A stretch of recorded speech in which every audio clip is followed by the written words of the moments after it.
What's good with your fam? Welcome to Big Faces Worldwide, where we talking nothing but this boxing. Hey, listen, man, I'd like to welcome you all to the channel, man. If you're new here, I want you to think about subscribing because we stay knee deep into this boxing talk. Hey, listen, man, it's fight week, man. It's fight week. All the talk is almost over. Daniel Jacobs going up against Canelo Alvarez, man. They had the final press conference today. The fight's going down in Las Vegas, T-Mobile Center. The first major card on the zone. And guess what? We ain't got to pay $100 to see it. You know what I mean? We can just turn on the DAZN app and just watch it, man. You know what I mean? $19.99, $8.99, whatever package you chose, man. And you know, I think that's a real big thing for boxing, man. To get a fight of this magnitude, man, and not have to dish out that type of money is a beautiful thing, man. I think it's going to be a real good fight. You know what I mean? I think it's going to be a real good fight because you have two top elite level fighters, man, going at it, man. And both of these guys, man, have something to prove, man. Danny Jacobs has trying to prove that he belongs here. He belongs at this level. You understand what I'm saying? You know, he came up short against Triple G. You know, he got some people that think he won. You know what I mean? Canelo Alvarez, you know, he want to prove that he's worth that $365 million that he could potentially make with DAZN, man. He want to prove that he is the new face of boxing, man. You know, Canelo's that new cash cow. You know, Floyd's gone. Canelo slid right into that spot. It's Cinco de Mayo, you know what I mean? All his people's going to be there. All his people going to be watching. And he's going to show out, you know what I mean? He's going to do everything he can to show out, man. You know, I think this fight will come down to conditioning. And, you know, the reason why I say that is because Danny Jacobs and Canelo Alvarez, both of them, I have watched them gas out in the later rounds of fights. You know what I mean? I've seen them get a little sluggish, you know, during the later rounds. If you take the Canelo, you look back at the first Triple G fight, you know what I mean? The last rounds was hard to watch. The last couple rounds, you could see how tired and exhausted Canelo Alvarez was. You know what I mean? The last couple fights with Danny Jacobs, the Selecki fight and also the Dermachenko fight, you could see that Danny Jacobs, you know, his output level, you know, dropped tremendously. You know what I mean? So I think whatever fighter's coming in, you know, in tip-top shape, in the best condition, you know, is going to win this fight. You know, we know that Canelo does have a little problem with fighters that move. You know, think back to the fight with Erislandy Lara. Think back to the fight with Floyd Mayweather Jr. Even Amir Khan for a couple rounds was giving Canelo different looks and different problems with his movement. You know, so I think Danny Jacobs going to have to come into this fight, man, and he's going to have to, you know, move very well. He's going to have to be on point for 12 rounds. You know what I mean? I think he'll approach it very tactical. He's going to try to make it a very tactical fight. If you think back to the Triple G fight, Danny Jacobs, you know, to me, you know, it was almost, he was a little timid. You know, he came into the ring a little timid, man. But I think that's how he's going to approach this fight here. You know what I mean? It's going to be very tactical, very careful early on. You know what I'm saying? And I've been watching interviews and you know, through this whole fight week, and I've watched Danny Jacobs you know, talk a little bit about his jab, how he's going to have to get his jab going. In my opinion, Danny Jacobs does not have the best jab. You know what I'm saying? It's not a real punishing jab, a real menacing jab, say of a Jamal Charlo, Triple G, or even an Earl Spence. You know, those guys throw a jab out there to put a hole through your head. You know, Danny Jacobs' jab is sort of out there to, you know, get a reaction out of you, sort of a range finder. You know what I'm saying? It's not thrown out there to do damage, in my opinion. You know what I'm saying? So, you know, Canelo, you know, is the type of fighter who, if, you know, he don't respect your jab, you know, he might try to walk through that jab, try to step to you. You know what I mean? Danny's going to have to try to fight this fight from long range. You know what I mean? Canelo's going to have to try to fight this fight up close. He wants to get in close, and get in that inside. We've seen that Canelo has a very, very great inside boxing game, man. His upper body movement is one of the best. You know what I mean? If not the best. The way he slips punches, the way he just sticks and moves up in there, man. It's something to watch. It's beautiful to watch, man. I've heard Danny Jacobs talk about his nervous. Sometimes he getting nervous during big fights. You know what I mean? In a fight of this magnitude, the biggest fight of Danny Jacobs' career. You know what I mean? If you never been to Canelo fight or Floyd Mayweather fight, it's not a normal fight. It's an event, man. It's an event. A Cinco de Mayo weekend that's just added, turn it up 10 times. You know what I mean? The atmosphere, the energy, man. I just hope that the moment is just not too big for Danny Jacobs, man. The crowd is going to be pro Canelo. You know what I mean? I hope that don't affect Danny Jacobs. And Danny's a professional. I don't think it will, but you never know, man. Sometimes you get in there and your nerves take over your body, man, and you cannot function the way that you want to function. You understand what I'm saying? But I'm looking for Canelo to try to dig to the Danny Jacobs body. Canelo got the meanest left hook to the body, man, that I've seen. You know what I mean? He really digs it in there, man. He had Triple G, trying to keep that elbow down. He had Triple G hurt to the body, man. If you look back at that fight, Triple G's whole sides was black and blue and red, man. It was bruised up because Canelo was digging to that body. I mean, his glove was disappearing inside the body, man.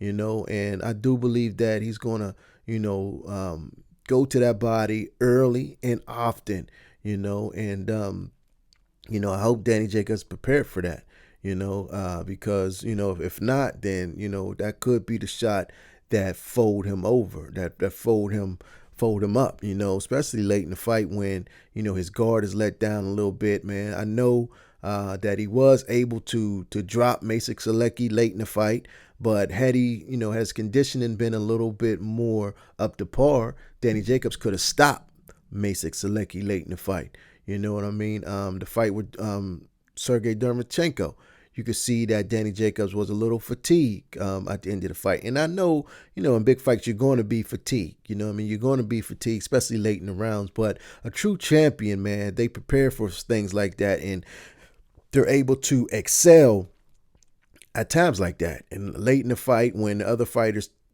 tired and exhausted, that elite fighter, that champion, is able to excel, to take advantage of the opportunity and to turn it up, man. Turn it up another notch to that elite level. And I think Canelo Alvarez, can do that. You know what I mean? I looked at the fight with with Golovkin, the second fight. I watched that fight, man, maybe about 5 times. You know what I mean? Because I was just so impressed at the things Canelo Alvarez was doing, man. He just proved to me, because there was some times when, I doubted Canelo. You know what I mean? I did not look at him as, I knew he was a good fighter, but I did not look at him as, maybe the best fighter in the world, maybe, 1, 2, 3 pound for pound in the world. But after that fight, I am convinced, man, that Canelo Alvarez is definitely on top of the game. You know what I mean? He's definitely one of the best fighters in the world. You know what I mean? He's in that top 3. You know what I'm saying? He's definitely in that top 3, man. And if he's able to go in there and dominate a fighter like Danny Jacobs, and if he's able to stop Danny Jacobs in devastating fashion, man, I think a lot of people will definitely, if you don't already have Canelo number 1, I think you'll definitely put Canelo Alvarez as number 1 pound for pound in the world. Because Danny Jacobs is not no pushover, man. He's going to bring the fight. He wants it bad, man. He has a beautiful story. He overcame a lot of obstacles, man. And, he's going to try to take advantage of this opportunity, man. And I think the move to the zone for Danny Jacobs was the best thing that he could have done. You know what I mean? The best thing that he could have done. Eddie Hearn has done a beautiful job with Danny Jacobs, man. He put him in a position to challenge for the IBF title, and now he's in a position to make the highest purse of his career, to be in the biggest spotlight of his career, to battle for the most prestige of his career, and that is to be the unified middleweight champion of the world. If he's able to pull this off, there's only one belt out there left, man, and that is held by Demetrius Andrade. But I'm not gonna put the cart before the horse, man. Because he got a tough task ahead of him, a real tough task, man. A mountain that is, the Game of Thrones type mountain. You know what I'm saying? That everybody ain't gonna be able to climb. You understand what I'm saying? But Danny Jacobs gonna have to use a lot of movement. He's going to have to, try to stick that jab out there, man. And he's going to have to get Canelo's respect, man. We know that Danny Jacobs got power in both hands, that, he's able to, if he's able to catch Canelo off guard early, he got the power to do that. He got the power to, if you think back to the fight with Peter Kid Chocolate Quillen, when he jumped on him the way he did, man. Nobody was expecting him to do that, man. But Danny Jacobs got that type of power where if he gets you hurt, man, he's going to get you out of there. You know what I'm saying? So that's something that Canelo got to be mindful of early on in the fight, man. He got to be aware that, Danny Jacobs can punch, and he's most dangerous at the beginning of the fight. You know what I'm saying?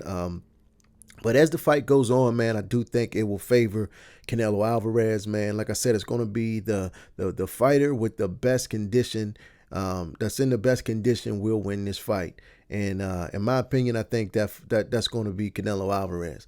I think Canelo Alvarez, Danny Jacobs will make this, a chess match early on, being careful, and have some good moments, possibly outbox Canelo early on. And Canelo, as the fight goes on, he gets warmed up. I think he'll start to, shorten the distance a little bit, get a little closer to Danny, start touching him a little bit more, man. And, Danny Jacobs, he had a tendency once he get hit, sometimes he liked to fight, so if Canelo can get him into a fight where, they have to exchange. You know what I'm saying? Canelo is very good combination puncher. Danny Jacobs is too, man. So I'm looking for a good fight, an explosive fight. Both guys are going to have to be explosive. Both guys are going to have to be on their toes, man. But in the end, I do think Canelo will end up possibly stopping Jacobs late in the fight. You know what I'm saying? I'm calling it a late stoppage for Canelo Alvarez. I just think that, that left hook to the body is going to be key in this fight. Danny Jacobs, although he is a top fighter, he is a very good boxer. There's one thing that I've seen lacking in Danny Jacobs, and that is that killer instinct. You know what I'm saying? He does not have that killer instinct to me. I seen that he has the dog in him to finish a fight, as with Golovkin, but he did not have that killer instinct to win that fight. You know what I'm saying? He did not have that extra gear to turn it up and to take over that fight. You know what I'm saying? But he did what he had to do to survive and make it to the end of the bout. You know what I'm saying? If you can remember that bout, as soon as the bell rang to end the action in round 12, Danny Jacobs went into his corner and collapsed like a runner that has ran a 5K marathon and got to the ribbon and collapsed. Like he was just happy to finish the fight. Dre Rozier had to tell him, stand up, man, stand up. You know what I'm saying? So it's not just enough to finish the fight. You got to have that killer instinct where you want to dominate the fight and turn it up, that, and win the fight and leave no doubt. You know what I'm saying? I just don't know if Danny Jacobs has that. I have seen Canelo turn it up when he wants it so bad, man. That Triple G fight, all the controversy that was surrounding it, all the clenbuterol and, all the meat and, all the stuff about him running and, all that stuff fueled Canelo Alvarez to to perform the way he did, man. And he shown me that killer instinct, that ability to turn it up, especially in rounds 11 and 12 of that fight where, Canelo just turned it up to a different level, man. And that's what I think Danny Jacobs is lacking, man. I think Canelo Alvarez has that ability to do it again in the ring with Danny Jacobs, and I think that will be the difference. I'm looking for Canelo Alvarez to stop Danny Jacobs late in this fight. That's all I got for now, man. In the meantime and in between time, I want y'all to stay blessed and keep on supporting this sport that we love called boxing. Peace. I'll holla back.